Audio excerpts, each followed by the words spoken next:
দেশের রাজনীতি থেকে আওয়ামী লীগকে চিরতরে নিষিদ্ধের দাবি জানিয়েছেন প্রয়াত গোলাম আজমের ছেলে আমান আজমি।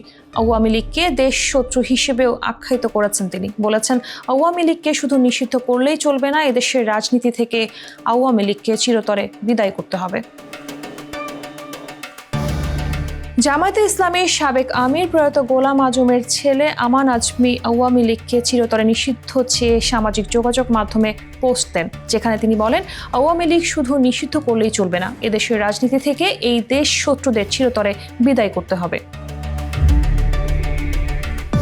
অতীতে নৌকা মার্কায় নির্বাচনে অংশ নেওয়া ব্যক্তিদের নিষিদ্ধ করা প্রসঙ্গে তিনি বলেন, এ যাবৎ নৌকা মার্কা নিয়ে যত ব্যক্তি যত নির্বাচন করেছেন, তিনি এমপি অথবা অন্য কোনো স্তরে নির্বাচিত হয়ে থাকেন অথবা না হন, সকল প্রকার নির্বাচনে অংশগ্রহণে তাদের প্রতি নিষেধাজ্ঞা জারি এখন সময়ের দাবি।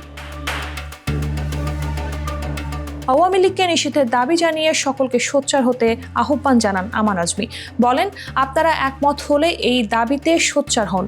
পাশাপাশি দেশের স্বাধীনতা প্রসঙ্গে আরেক স্ট্যাটাসে লেখেন, এদেশের মানুষ পাকিস্তানের গোলামি থেকে মুক্ত হয়ে ভারতের গোলাম হওয়ার জন্য যুদ্ধ করেনি। এর আগেও আওয়ামী লীগকে রাজনীতি থেকে নিষিদ্ধ করার ব্যাপারে কথা বলেছেন আমান আজমি।